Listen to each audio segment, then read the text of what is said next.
I just recap very, very briefly. This webinar is entitled A Wake Up Call. Wake up is something usually say when they have a conscious feeling that things must improve or be different. I took this title as a bit of an homage to Sir George Trevelyan, who I knew quite well towards the end of his life, who did an enormous amount of work to bring education into the new age. He loved poetry, and one of his favorites was The Sleep of Prisoners by Christopher Fry.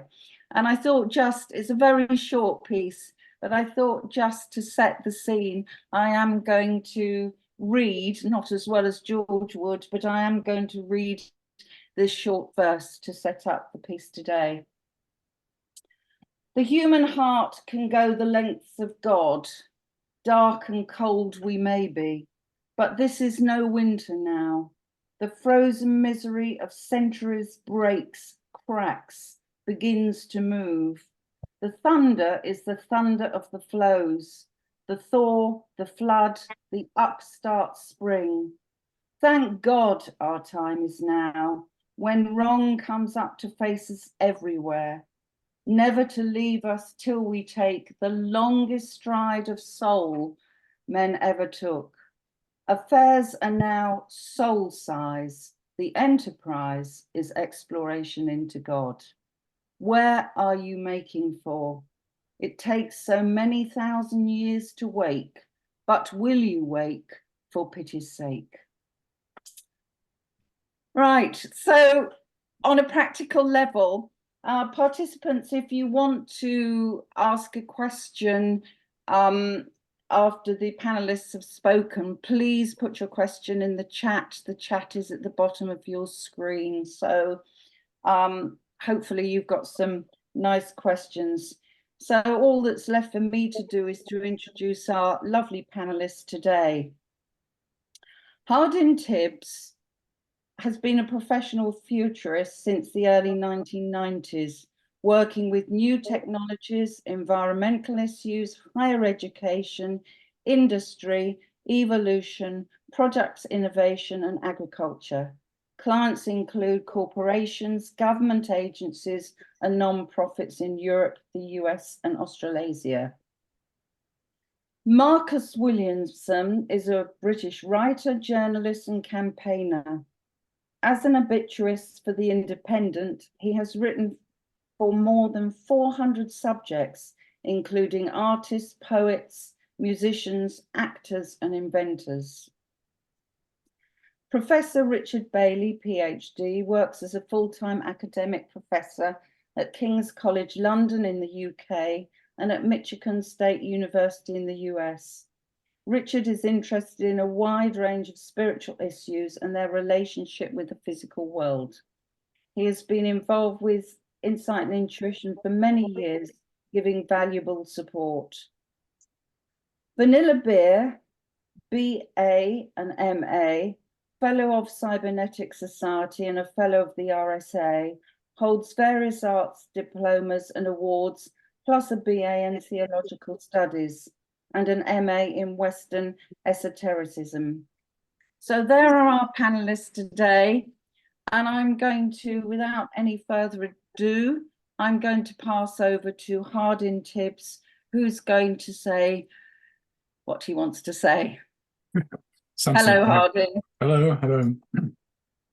Well, I thought I would show you the cover of a book, but I realize it's probably rather small on your screen. I can put up a slide if that's going to work. The turning point of the book. Try this. Perhaps it's not quite so straightforward. Anyway, I'll hold it up. Now you see, this is the original copy of this or edition of this book in England, and it had this diagram on the cover, and I hope you can see that well enough, which was also the single figure inside the book. And basically, it showed the whole idea of this book was that at the time there was a dominant culture, which I suppose you could say was modernity, and there was a rising culture. But the rising culture in 1982, when this was published, was at a very, very small percentage of the population, if you like. But he was looking forward to a time when these two lines would intersect. So the dominant culture would gradually shrink, would decline, and the rising culture would rise to meet it.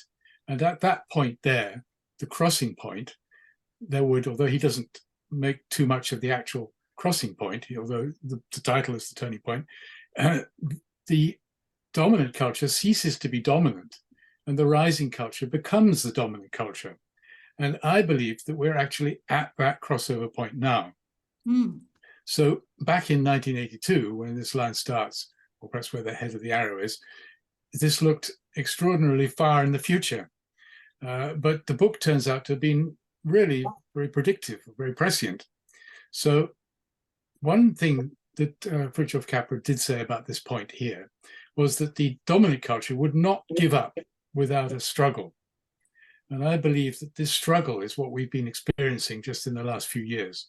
So the dominant culture making its last throw of the dice, so to speak, trying to maintain its dominant position at the same time as all its sort of institutions are crumbling and its power is ebbing away.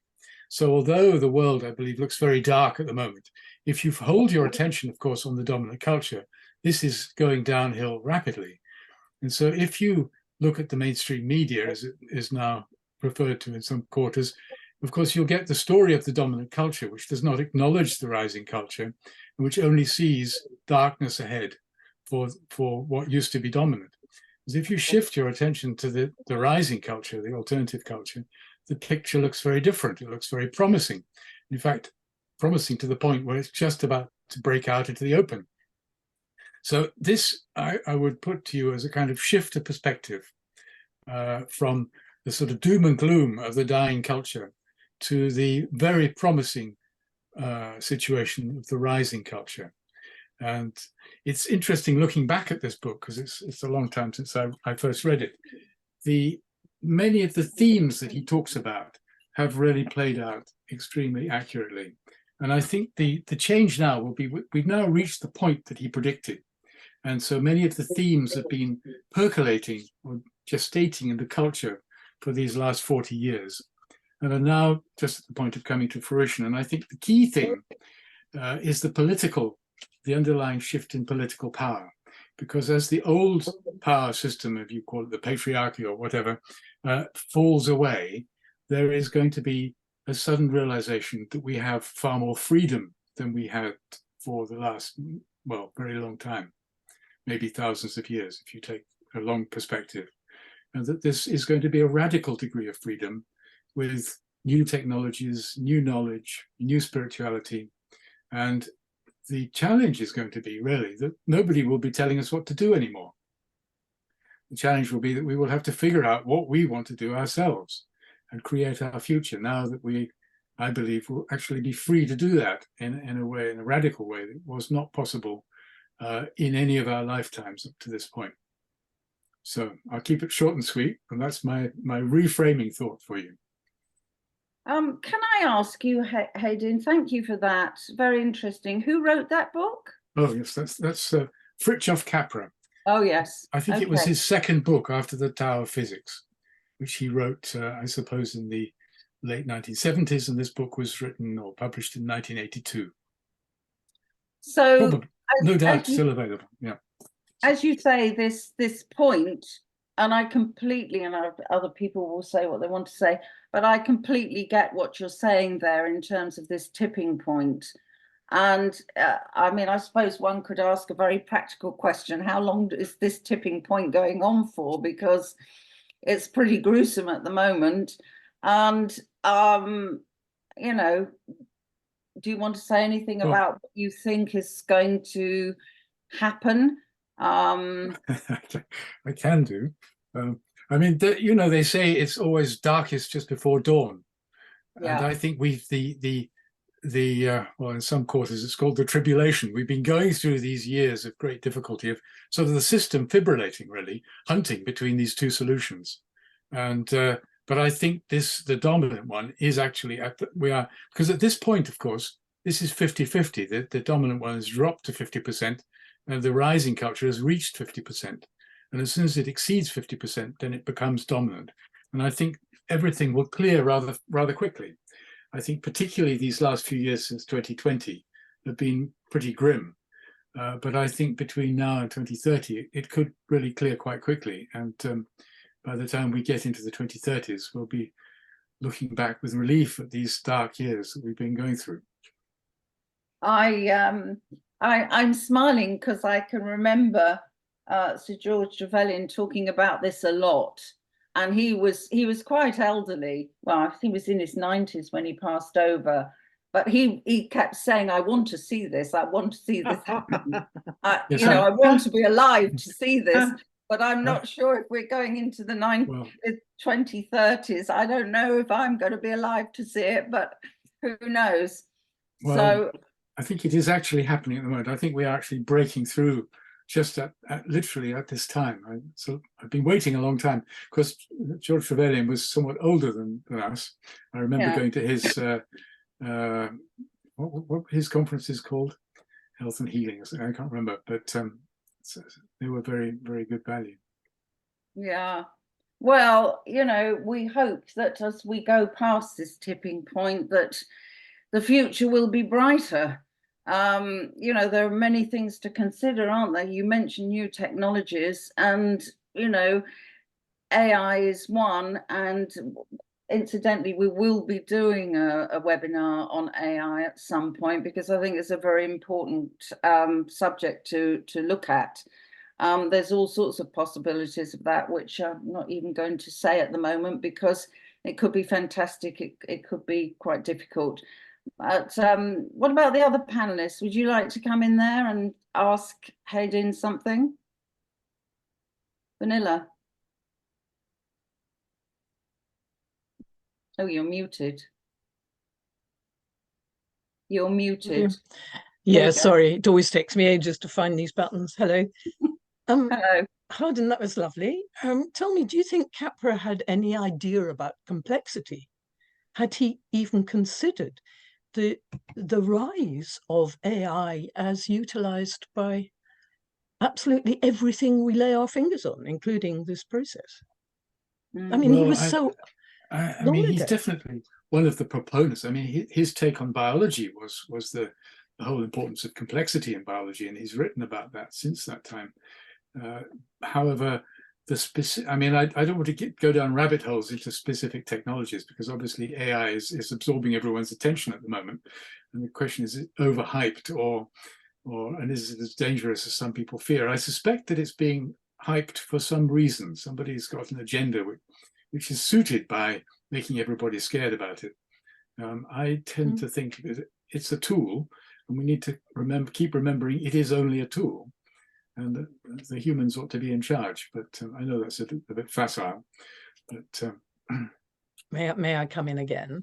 Yes. And the stuff I've been hearing is that this tool is now so self-educated that it has every computer language under its belt and is in charge of them all, which means there's no security at all in any of the systems we understand, unless, you know, as you say, someone's hyping it up and trying to scare us.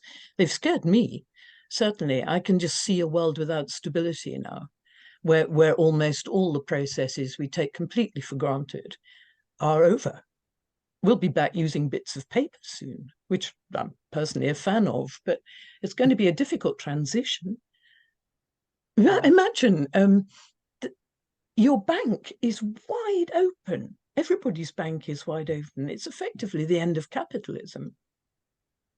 Well, that's a big subject in itself, isn't it? Well, it's quite a short sentence, but yes, I think if I'm right, if the people that are informing me are not teasing me, then the fact that all languages are available, then maybe if we go analog, what do you think, Hardin? Analog might save us? Well, I mean, I suppose I've lived long enough to see a number of major scares. Yeah. And these major scares somehow or other get sorted out and blow over. But maybe I'm being too, optimistic. But I always think of optimism as a deliberate choice, however, because it puts you in a much stronger psychological kind of stance. Yes, I think it's a very serious challenge. but I'm not sure that it's going to be the end of information technology. I suspect that there's another wrinkle to all this that we're not quite seeing yet. Yes, I live in hope as one of the units that creates data. So, like all of us, we are data creators, and the technology relies on data. Without us, it's pointless. And so I have this extreme optimistic hope that we'll be allowed to continue in this vein. Well, one of the questions, of course, is will the AI become conscious? Is it designed to become conscious? And what's going on when or if it does? Yeah. And I this think gets us down a whole rabbit hole of what is consciousness, where does it come from, and so forth. I'm trying to keep it simple. Yeah. We can come to this in another topic another time. Okay. Well, as someone who has spent my life trying to raise consciousness, both of myself, obviously, and of others, which is really about awareness, I suppose one can say that it's a form of energy, and it's going to be used for good or ill, or both.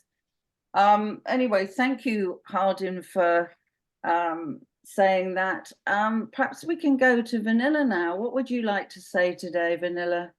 Well, I've been thinking a great deal about this topic, because let's not say it's going to happen, but let's say if, then where are we? And I started looking at the new technologies which claim that we will not be able to conceal our thoughts from the machines, from the information gatherers. And I was reminded of my childhood in convents, where the nuns said, God could read your thoughts, but the devil can see how you behave and interpret them. And that struck me. That was exactly what we're being told, or I'm being told, that AI will do. And I thought, gosh, how the nuns taught us to be completely still and not express anything. Maybe this will come in handy finally. But also, what other opportunities for sin does this mechanism offer? And of course, the internet gives us all the things that none of us here, I'm sure, approve of: pornography, consumerism, greed, all the 7 deadly sins are exemplified. And if it comes to it, how do we manage to control all that? And I started looking at the 7 virtues. Random acts of altruism. That would really screw a computer. How would it measure it? How could it focus on the data that it's collecting? A random act of altruism would completely screw the system. And that's rather encouraging, don't you think?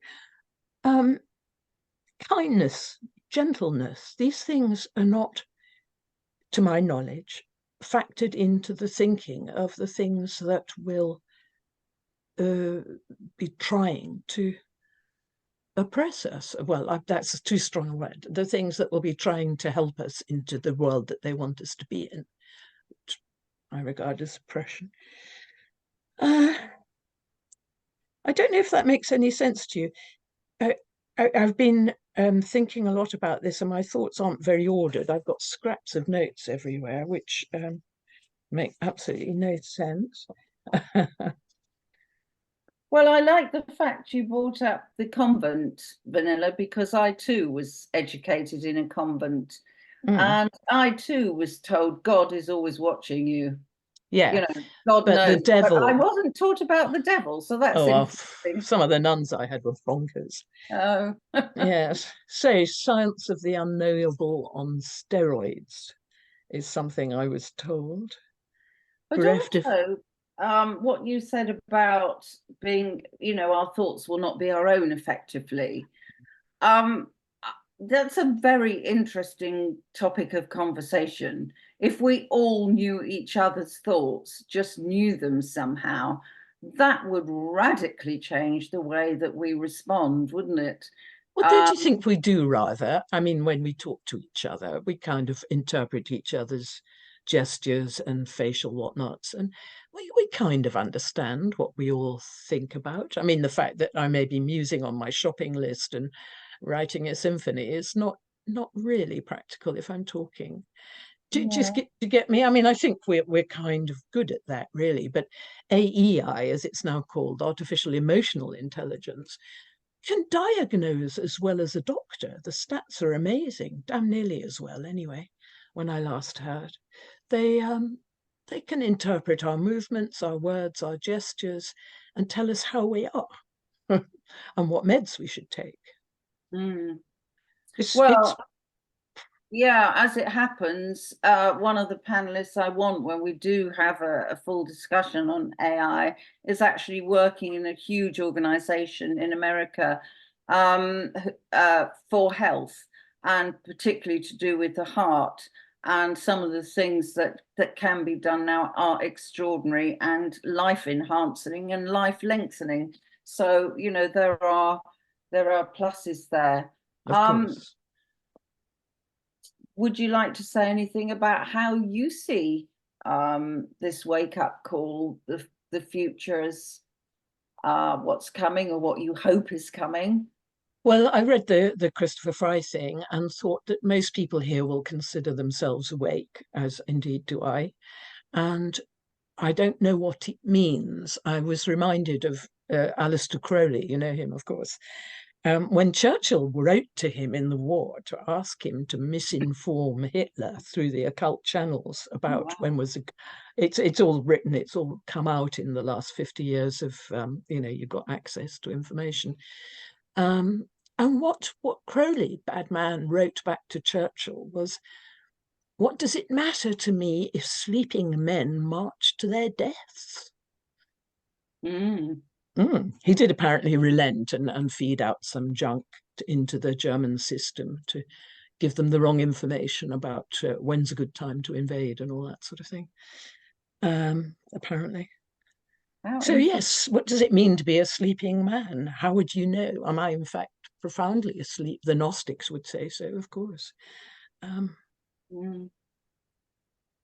Anyway, I've lost my thread there, sorry. That's all right. Anybody like to come back to Vanilla with some interesting points coming up there? Very vast. Very vast. Subject. Sorry, yes. I'm not being I'm not being too focused here, because I'm very interested in the big picture and the fact that we are experiencing, as Harding says, this mega change. I mean, whatever's going on, it's big. And it's all going to be very different soon. And we need to be prepared individually for managing this instability that's waving at us through the window. Yeah, I don't know how we do that.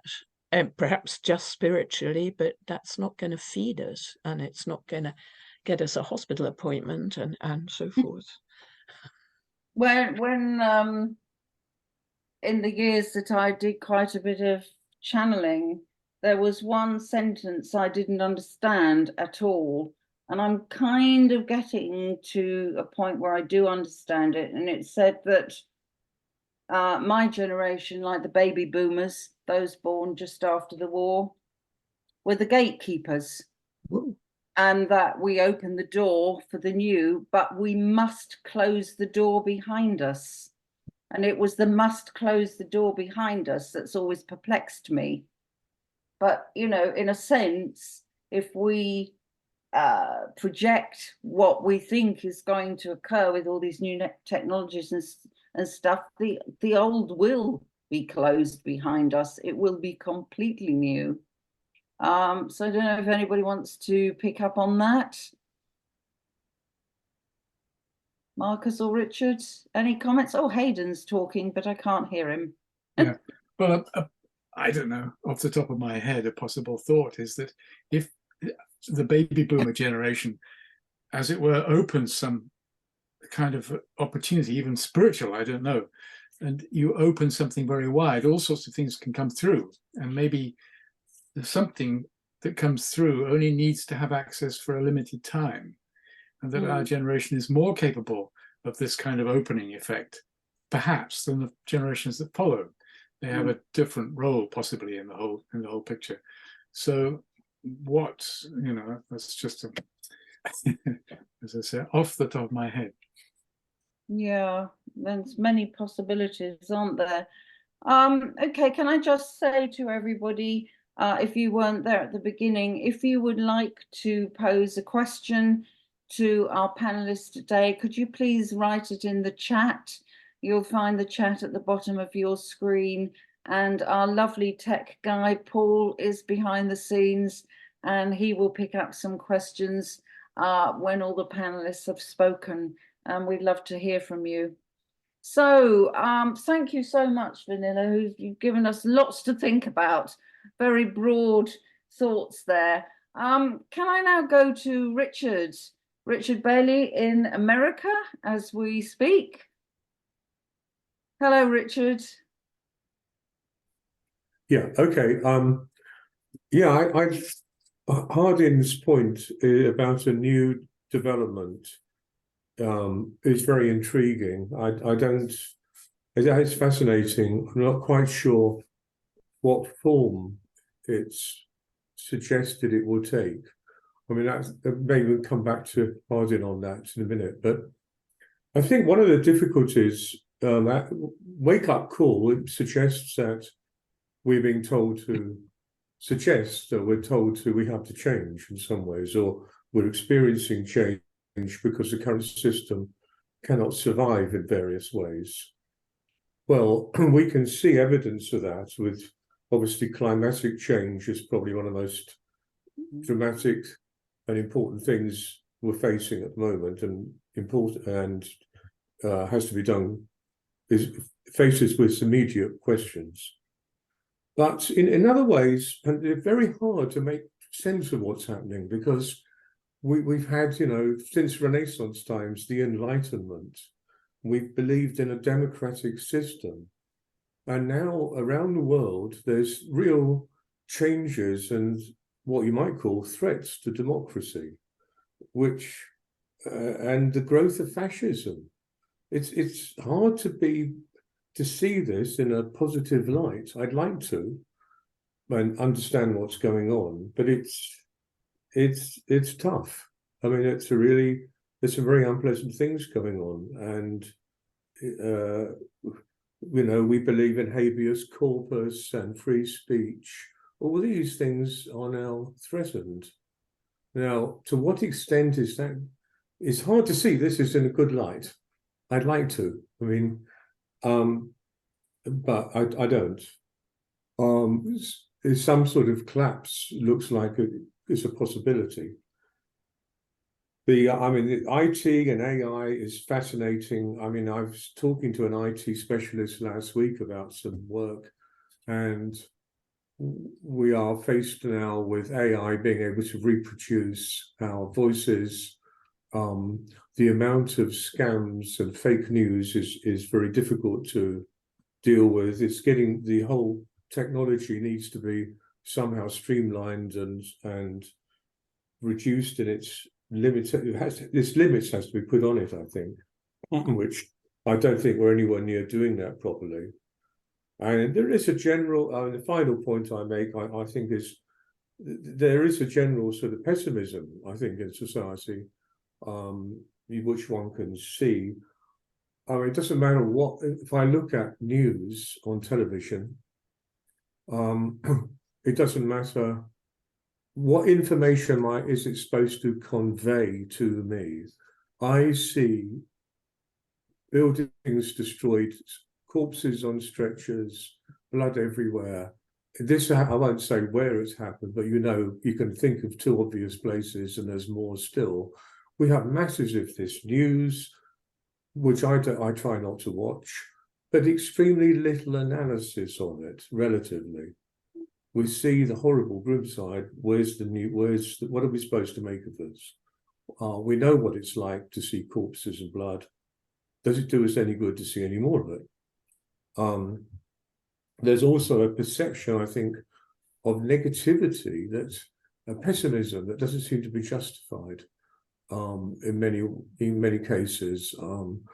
I look at US politics and I see the many successes of the Biden administration. I look at just from an economic point of view, inflation is reduced, unemployment is very low, everything seems to be fine in many ways, but he's blamed continuously by the media. And there's people's perception of things like inflation are actually off the mark. There's been studies done that show how people are getting worse at interpreting information. Anyway, I've thrown lots of ideas up there. I'm not very much in sequence of logical order, but anyway, I find Hardin's point he raised very interesting about what the dominant new culture could entail. But that's it. Well, it's interesting. I wonder, Richard, if you'd like to say something about economics, given that that's your area of expertise, and how you see the world economics going. Another very interesting thing is, I've studied this a bit. If you look at average income per person, economists often call it GDP per capita. It's dramatically grown in the last 60 years. Something like, I don't know, off the top of my head, tenfold. And if you take into account the time saved, when I was a student, I was putting food in bags outside windows because I didn't have a refrigerator.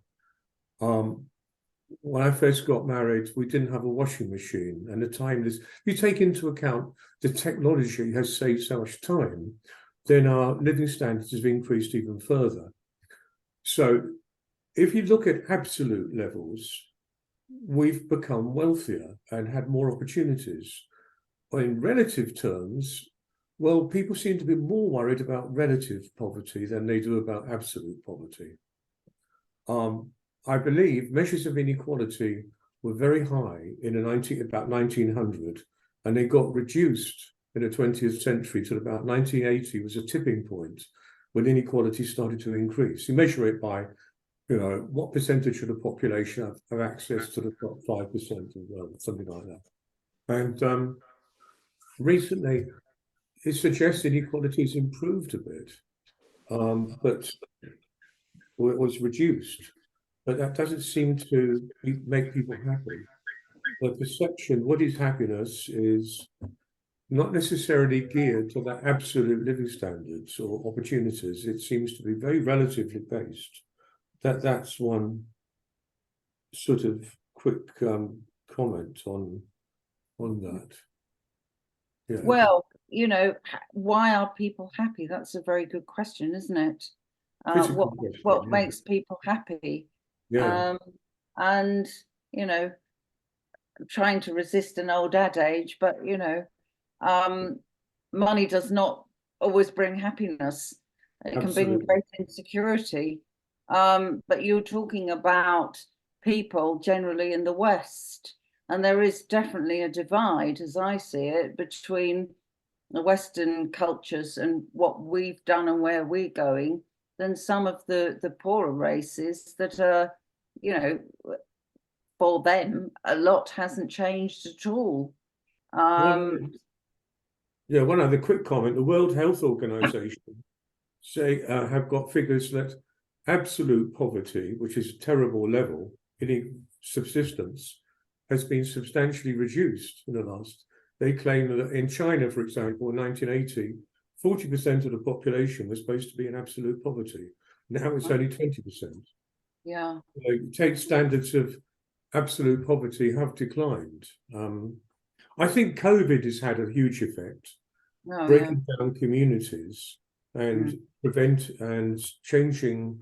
I believe happiness is very much related to communities, and I think that's been damaged. We haven't really recovered from the COVID phenomenon with that. Yeah. Anybody like to come back at Richard?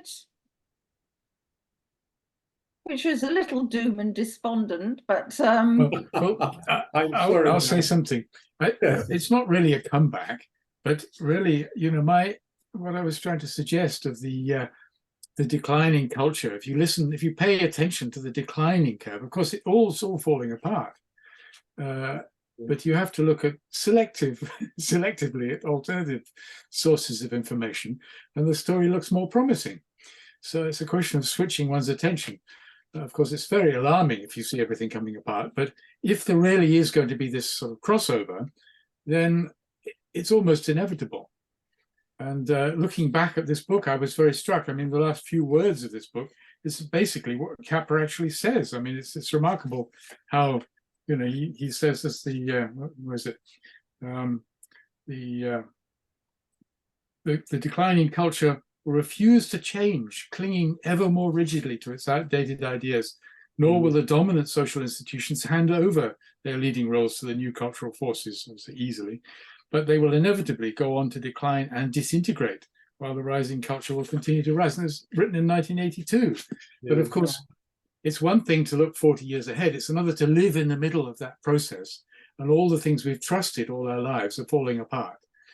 To believe that there could be something to come along and replace them and make it better, because it really does look like the bottom's falling out of everything. I do agree with that.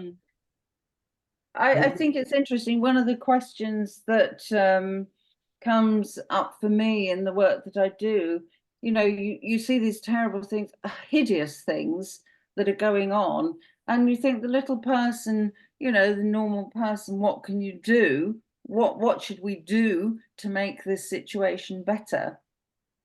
And you know, one feels helpless if you're not a nurse or something like that and go and feed the third world or whatever. What can you do? And I personally think that we can do a lot, and what we can do, I'm bound to say this because it's the work that I do, but I think we can get our part of the world right, us where we are. Know ourselves, obviously, you know, wonderful saying at Delphi, know thyself, understand themselves. And I think, Vanilla, you mentioned the word kindness. And I think that's really important. Be kind to oneself and be kind to others, and to spread that from our vicinity. And I personally feel that that makes a difference. But in the scheme of things, the whole thing that's going on, one can get very depressed about it, of course. But I think it's up to people who are a little bit enlightened, even a tiny bit enlightened, to set that process of putting out positive energy where we are. And to do that, of course, one has to know oneself, really, which I always say to my students, it takes great courage, really great courage, to look at oneself in depth. I don't underestimate that at all. That's a whole different subject, but thank you so much, Richard, for your thoughts. So just to remind people again, if there is any questions you would like to ask, please put them in the chat, where our lovely tech man is going to give us some questions. But before we do that, let's pass over to Marcus Williamson. Hello, Marcus. Hello, Julie, and thank you very much for setting up this discussion. Can everybody see my screen? Yes. Okay. So I'm Marcus Williamson. I'm a journalist and obituarist in this particular case. So I pose the question here, what's a good life? And I'm picking up on some of the things that Hardin and Vanilla and Richard have been talking about already. But before I do that, here's my favorite joke as an obituarist. This was from Benjamin Franklin, one of the founding fathers. He said, I wake up every morning at 9, I grab for the morning paper, I look at the obituary page, and if my name is not on it, I get up. Lovely. The global challenges, we've heard about some of these already. Hardin and Richard and Vinna have discussed some of these. My response, if you like, is to look at the global challenges on a personal level. So bringing big issues such as climate chaos, the use of fossil fuels, wars, food insecurity, political instability, and this so-called artificial intelligence, which, as we'll see, will be the subject of another discussion. Those, if we like, are the challenges. But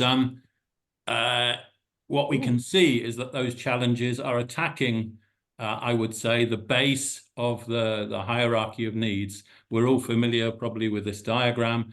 What we're seeing is an attack on these bases underneath, on love and belonging, on safety and security, and on our very basic needs of physiological needs of clean air, clean water, good food, shelter, and so on. And in writing about people and writing about their lives, I find that in their lives, people have defining moments. So we've got a couple of examples here.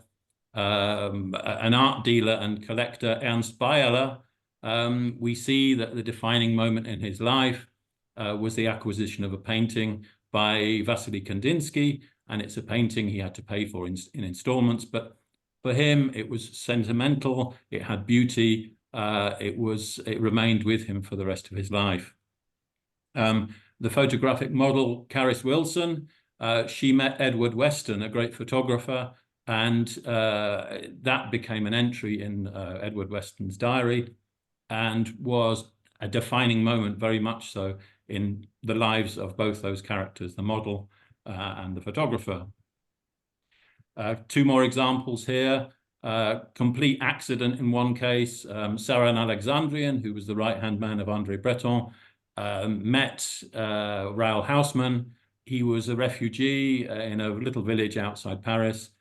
And at that point, he was introduced into the Surrealist movement and eventually became André Breton's right-hand man. And then if we look at, say, the photographer Helen Levitt, her life changed when she started using a special attachment onto her camera known as a Winkelsucher, and that allowed her as a street photographer to go out into those streets and take photographs of the people on those streets. Now, why are these defining moments important? My contention is that everyone has within their own life defining moments which characterize who you are and what your role is in this world, in this big world, and the world with all the problems that we've talked about earlier on. My contention is that we need to reconnect with ourselves and with each other. We need to rebuild that pyramid and protect that pyramid so that people's needs are respected and so that people can actualize and people can realize their full potential. Without that, we're ever going to be struggling on those lower layers. And we must work collectively to tackle the big issues, but we've got to start from our own strengths first. So we need to know who we are. As Julie said, it's that phrase that one would find, know thyself, and that the opposition that we have to bring has to be constructive. This is something that I came across in the 90s and early 2000s in my opposition to genetically modified crops, for example. It wasn't enough to be opposed to something. You've always got to have a positive alternative. And so in this case, pro-organic as opposed to anti-GM. One can be pro-peace as opposed to against war. And so this, for me, in my own manifesto, if you like, these would be my solutions to find oneself again, to reconnect, to rebuild those structures that we need to protect people as a whole and to work collectively together. That's lovely, Marcus. That's really lovely. And I've never really thought of it in those terms, that one's defining moments. Yes. Wow. That's, I expect everybody could perhaps think about one moment in time where everything changed for them or everything awakened. The title of this piece is Wake Up Call. Yes. And I hear lots of stories from people about when they had this eureka moment, and you know how that came about sometimes seems to like come from nowhere. I mean, like Newton with the apple or something. It's very, very interesting. The phrase, of course, is borrowed from a great photographer, Henri Cartier-Bresson, and the defining moment for him was when you press the button on the camera. that wow. at that moment is when the picture is born, when the light passes through the lens, when that exposure takes place. That's the defining moment. But I borrowed it and used it in terms of people's lives, because I feel that people need to reflect on that. They need to think about what's good in themselves, what they are, who their relationships are with. The defining moment in many cases is meeting the life partner. It can be finding the career that defines you, whatever it is. But without that, you don't have a solid strength, a solid identity within yourself. You need to know who you are before you can go out into the world and interact with others. So I wonder if the defining moment globally is what's happening now, in as much as it's all so horrific that, and I see that in people's personal growth.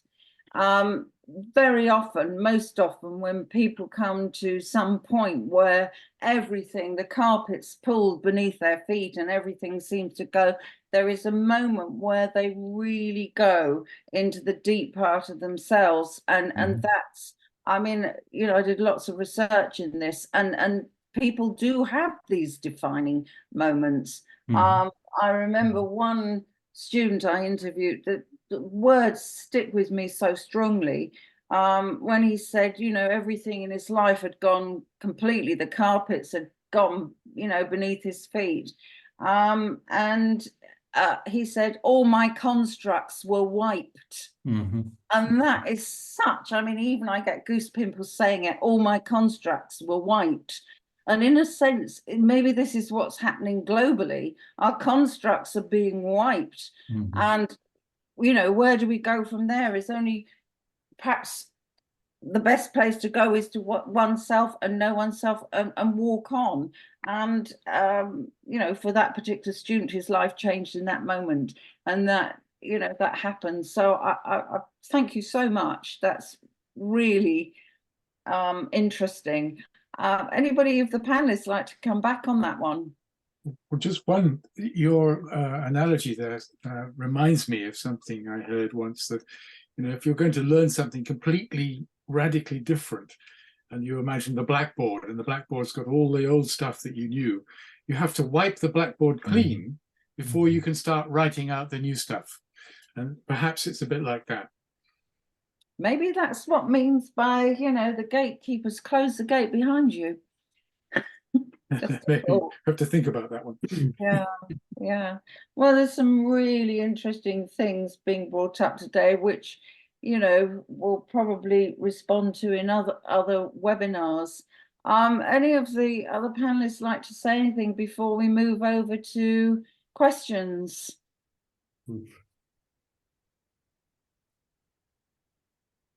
Perhaps then, Paul, you could, I don't know where you are on the screen, actually. Perhaps, Paul, you could give us a question? Yeah, sure. So we have a number of questions and comments. And I'll read out the first comment and see if there's any reaction to it. So it's a comment to Hardin from Julie Smith. So Hardin, what you presented, Julie had a comment which was absolutely agree. This is anarchy in the proper sense of the word. It's an organic process, very positive. Oh, thank you, Julie. Yeah. Okay. Another comment was to Richard from Julie Smith. Must close the door behind us in quotation marks.